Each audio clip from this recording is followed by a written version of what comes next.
E aí, galera, tudo bem? Não sei se por essa vocês esperavam, mas olha aí, ó, corri atrás e tô aqui com o meu estúdio também gravando minhas aulinhas, tô me sentindo o maior youtuber aí, ó. Introdução à cartografia, né?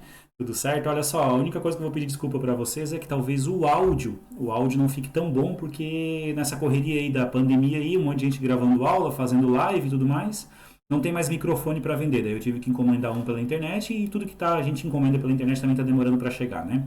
Mas enfim, vamos lá que tá tudo certo, gente. Vamos tentar fazer uma aula boa aí, bem rapidinha, para vocês conseguirem pegar o que é essencial aí da introdução à cartografia. Quando eu falo em cartografia, aliás, como a imagem aí já mostra, né?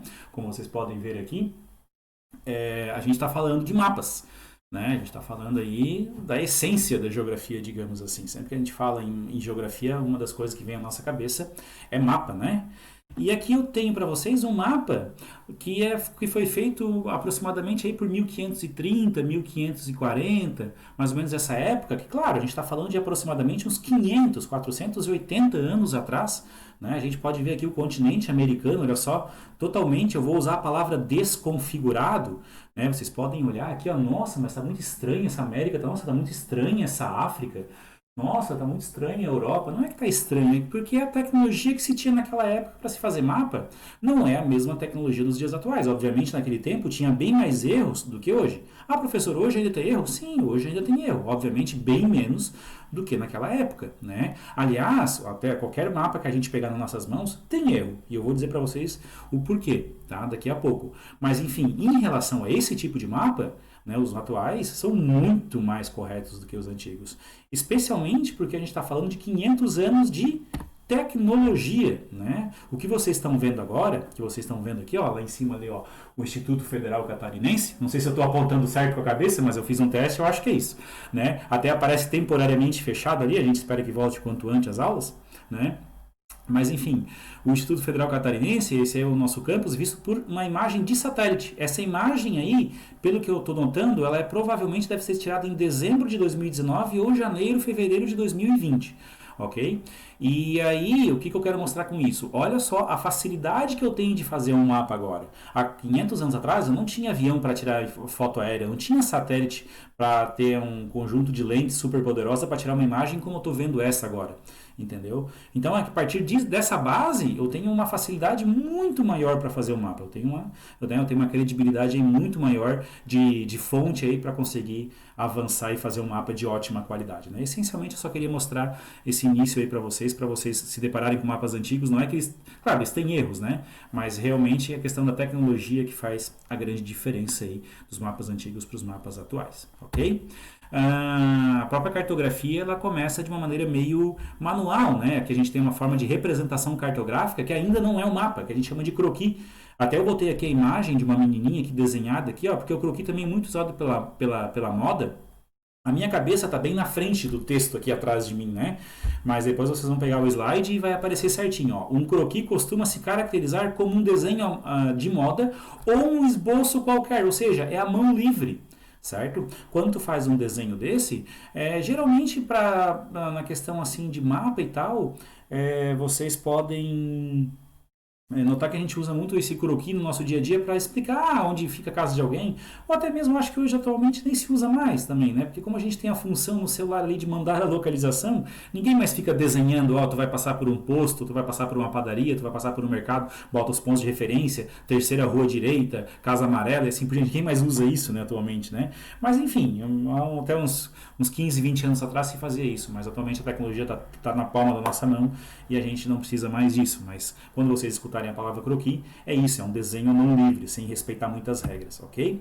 A maquete, ela já passa a ter uma certa credibilidade quanto à representação de um espaço real, né? A maquete é muito utilizada, como vocês podem ver aqui, ó, para fazer esses prédios e tal, né, miniaturas, porque ela é uma representação tridimensional, ela é 3D, ela tem largura, ela tem altura e ela tem profundidade, né? Por isso que a gente fala cinema 3D, que a gente tem uma noção de profundidade das coisas, né? A maquete é muito boa para representar espaços pequenos. Eu não vou fazer uma maquete da cidade, por exemplo. Tem gente que até tenta fazer, dependendo, né? Se for do Ermo, é fácil, mas fazer uma maquete de Araranguá, de Criciúma, de São Paulo, né? É uma coisa, um trabalho, não é impossível, mas dificílimo de fazer, ok? Mas quando é só um prédio, isso é muito bom para uma construtora para ela ter um pouco de noção de como vai ficar uma obra, né?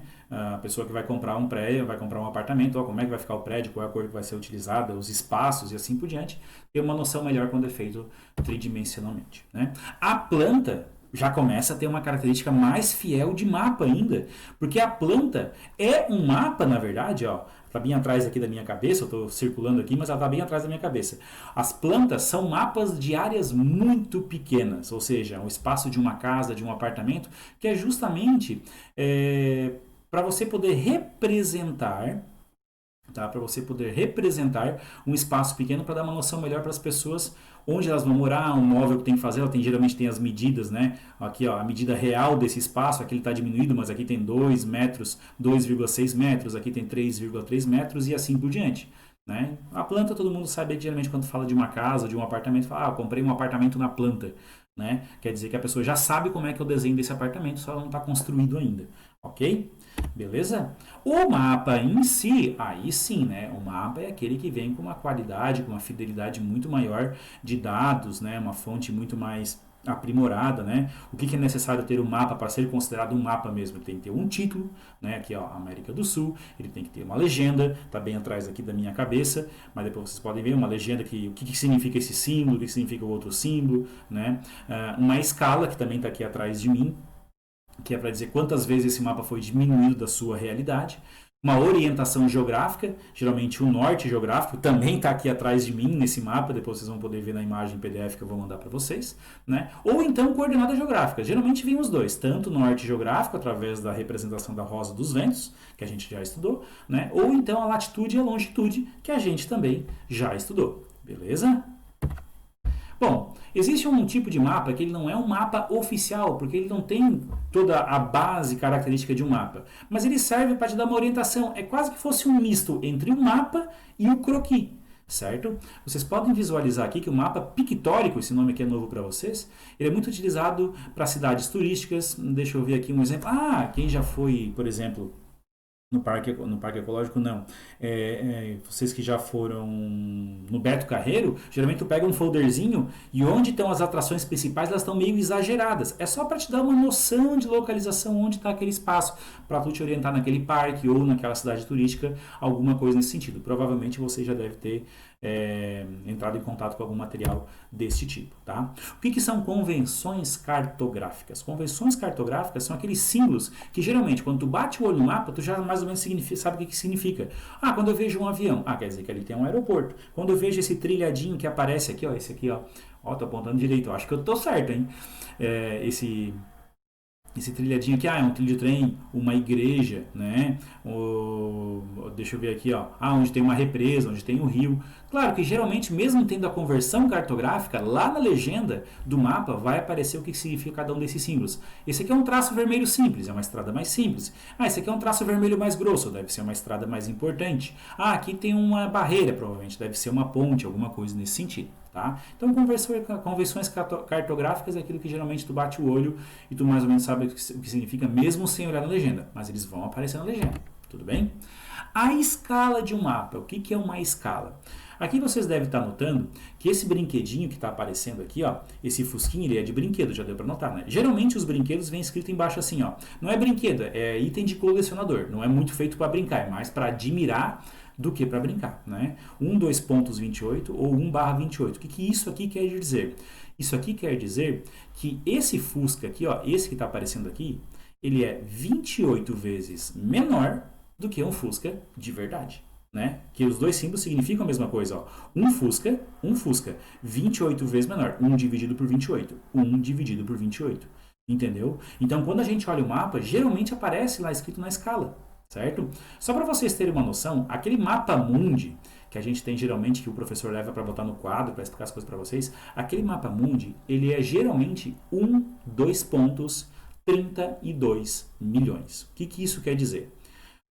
Se lê assim, ó, 1/28, como aparece aqui no Fusquinha. No mapa aparece, tu pode ler assim, ó, 1/32 32 milhões, ou seja, a Terra, o planeta Terra, foi diminuído 32 milhões de vezes para caber naquele mapa, para ficar daquele tamanho ali, certo? Então, isso que eu quero dizer para vocês. A escala é para mostrar quanto que um espaço foi diminuído. Por isso que, às vezes, o mapa de uma casa é 1 para 50, ou seja, a casa foi diminuída 50 vezes para caber num papel ali para tu ver o desenho da casa. Entendido? Fácil, né? Beleza. Também tem a escala gráfica, aquela escala que a gente falou antes, essa é a escala numérica, essa que aparece aqui, ó. Por exemplo, 1,25 milhões. Esse mapa aqui quer dizer que o Brasil foi diminuído 25 milhões de vezes para caber aqui, né? E assim por diante. Esse daqui é a escala gráfica, é um outro tipo de escala que tu pode pegar a régua, certo? E geralmente ela já vem convencionada de centímetro em centímetro para dizer, ó, nesse mapa aqui, cada centímetro vale 2 quilômetros, né? Então, cada centímetro vale 2 quilômetros, né? 2 centímetros, 4. 3 centímetros, 6. Tu vai medir, por exemplo, qual é a distância entre a cidade B e C? Vou lá entre B e C, digamos que deu 1 centímetro. Se deu 1 centímetro entre B e C, tem, na verdade, 2 quilômetros, né? A próxima aula a gente vai aprender a fazer contas com escala, tá? Pode ficar tranquilo que a gente vai aprender melhor sobre isso daí, beleza? Então existe a escala numérica para dizer quantas vezes foi diminuído a realidade e a escala gráfica que é para auxiliar mais para fazer medidas. Mas a mesma coisa que eu falei lá no começo, a gente não tem mais muito utilizado isso daí porque existe uma facilidade na palma das nossas mãos, que é o celular, né, o smartphone, com toda aquela gama de funções ali, de dar a localização, de dar a distância, de dizer como chegar, mas enfim, é bom saber isso aqui para saber como tudo isso funciona, né, gente? Beleza? Bom, a reprodução mais fiel que a gente tem no nosso planeta é o globo terrestre. Por quê? Porque o nosso planeta ele é redondo, tá? Ele é esférico, digamos assim. Ele não é um redondo perfeito, né? Olha aqui, ó, por que o uso dos globos, então, não é comum nas aulas? Né? Porque se ele é o mais fiel, por que ele não é comum? Porque se eu fosse dar uma aula para vocês usando o globo, vocês iam perder muita noção de distância de um lugar para o outro. Atravessar um oceano, alguma coisa, ter que ficar girando o globo, aí perde noção de onde está esse país, onde está aquele outro país e assim por diante. Então, assim, ó, é mais uma representação mais fiel. Mas para dar aula, para explicar as coisas para vocês, é muito mais fácil usar o chamado planisfério, tá? O planisfério, certo? Que é o quê? É a planificação do nosso planeta, certo? Aqui eu até trouxe uma curiosidade para vocês, está bem aqui em cima da minha cabeça, ó. Os globos mais vendidos têm escala 1 para 42 milhões. Aquele globo que eu já usei na sala com vocês, certo? Ele é 1 para 42. Ó, se lê assim, ó, 1 para 42, ou seja, ele é 42 milhões de vezes menor do que o planeta Terra. Certo? Então, mais uma forma de já aplicar aquilo que a gente já acabou de aprender. Uma curiosidade que eu digo para vocês, já que a gente tem aí um certo conflito com os terraplanistas e tal, né? Mas, na verdade, não é que conflito que não vale a pena baixar o nível, né, gente? Vamos continuar aprendendo o que a gente tem que aprender. Vamos lá. A Terra ela não é perfeitamente redonda, né? Ela tem uma diferença no diâmetro pela linha do Equador. Aqui é o raio do Equador, ó, 6.378. Se eu pegar o diâmetro, é só multiplicar por 2, né? E aqui também, ó, o raio pelo meridiano de Greenwich, podemos dizer assim, ó, saindo bem do centro da Terra, na verdade bem lá do núcleo, né, bem no meio do núcleo dela, indo até a extremidade, 6.356. Aí se eu querer fazer o diâmetro, eu multiplico por 2. Então tem os dois diâmetros aqui, ó, o diâmetro da linha do Equador e o diâmetro de Greenwich. Essa diferença de 44 quilômetros apenas. Por que eu digo apenas? Porque 44, perto do universo de 12 mil e poucos quilômetros, é pouca coisa. Mas isso é o suficiente para a gente não dizer que a Terra ela é redonda. E sim, geoide. Está aqui desse lado aqui, ó. Geoide, né? Planeta aqui, ó. Bem aqui desse lado aqui, ó. Geoide. Geoide é o nome da forma da Terra. A forma da Terra é geoide. Uma forma bacana aí de sempre usar esse termo aí. E quando alguém vier dizer assim, a Terra é plana, não, é redonda. Não, não é redonda. A Terra também não é redonda. Como assim não é redonda? Quer dizer que tu aceita? Não, ela não é redonda, ela é geoide, né? Beleza, gente? Como planificar uma esfera? Agora é um mapa que a gente está mais acostumado, ó. Como planificar? O que é um planisfério? Representação de um globo de uma esfera em uma superfície plana. Ou seja, eu pegar e colocar o que é redondo em um papel, né? Em uma forma plana de apresentar isso aqui para vocês. Beleza? Olha o cuidado que eu tive. Eu coloquei uma camisa verde, da mesma cor da minha tela verde aqui atrás, para aparecer só o meu pescoço. Aparece só a bolinha aqui, né? Olha só o profissionalismo que o professor chegou. Vou virar youtuber, hein, gente? Então, ah, quando eu planifico uma esfera, eu tenho um problema. Qual que é esse problema? Eu não consigo pegar um papel, e eu acho que eu já fiz isso aqui na sala com vocês do primeiro ano, de pegar ele e abraçar uma esfera. Eu vou ter que dobrar esse papel todo. Ou seja, isso eu já estou tentando demonstrar para vocês que na hora que eu pego o globo e eu abro e planifico ele, eu tenho um monte de imperfeições. Tá? Eu não consigo pegar e abrir totalmente ele e deixar ele, né, quadradinho, bonitinho num plano. Então ele tem imperfeições, certo? Essa planificação ela pode se dar de diversas formas. Aqui vocês estão vendo uma projeção cônica, né, para altas latitudes. Olha só como é que é. Tu faz um cone aqui e abre. Ele também vai ter imperfeições, especialmente nessa parte aqui. Ele vai representar bem quem está na linha do Equador, mas quem está aqui nos polos vai ficar bem ruim, vai ficar bem distorcido. Né? Isso aqui não é comum a gente usar isso. A gente tem um outro tipo de planificação que é através da projeção azimutal, que é a partir do polo. Tu pega o papel e começa a abraçar. É um termo para usar assim, né? Imagina tu pega um papel, imagina que eu tenho uma laranja aqui, ó, eu venho com o papel aqui e eu abraço a partir do polo. Certo?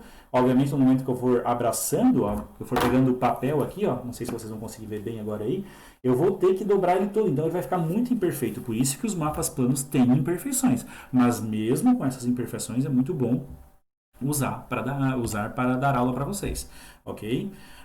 O mais comum que a gente tem é a projeção cilíndrica, ou seja, aquela que tu começa o papel a partir do meio do globo, bem na linha do Equador, tu começa a abrir ele, né? Por isso que geralmente o que tem numa ponta do mapa aparece na outra ponta de novo, que é onde ele se encontra novamente. Mas a projeção cilíndrica tem que tomar cuidado porque a gente tem duas. Tem a projeção cilíndrica eu coloquei aqui dos países ricos, porque beneficia os países ricos, que é a projeção de Mercator, né? Deforma a área para manter o desenho dos continentes. Esse é o mapa mais acostumado, que a gente está mais acostumado a ver. Tá? O que é isso? Ó? Ele deforma a área, ou seja, as áreas não estão muito corretas nesse mapa, mas a forma sim.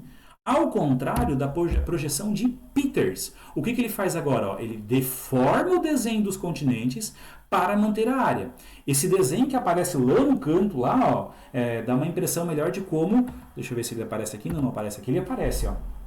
Lá no canto, lá, ele aparece bem direitinho como que é feita a planificação através de uma projeção cilíndrica, né? Tu vai abrindo ele. Olha só como esse mapa a gente não está acostumado. Olha só como aqui está tudo muito esticadão. O que aconteceu, na verdade, aqui é que a forma não é essa, mas a área é.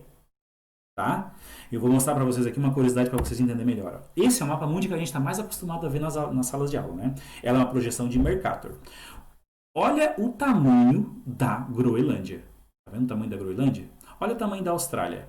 Tá vendo? A Groenlândia é para ser a maior ilha do mundo. Tudo que for maior do que a Groenlândia é continente.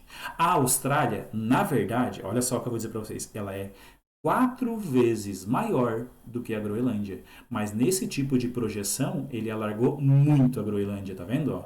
E a Austrália, na realidade, é 4 vezes maior. Ou seja, a Austrália é um país de proporções continentais. Qual é a próxima massa de terra maior do que a Groenlândia? A Austrália. Então, a Austrália não é mais ilha, já passa a ser um país de proporções continentais. Com aquilo que eu falei para vocês, ó, aqui tem um pedacinho do Alasca, aqui um pedacinho do Alasca também, ó. Ou seja, é aquele negócio de abrir, né? Então, esse é o que a gente está mais acostumado. Então, existe um exagero, especialmente dos países ricos que estão aqui em cima, ó, e beneficia, de certa forma, a visão do mundo que eles são maiores do que eles realmente são. Beleza?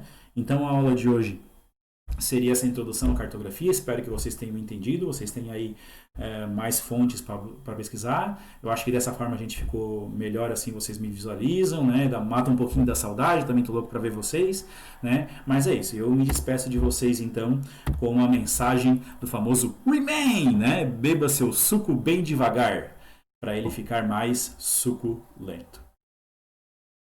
A piada foi boa. Valeu, gente. Um abraço, até mais, até a próxima aula.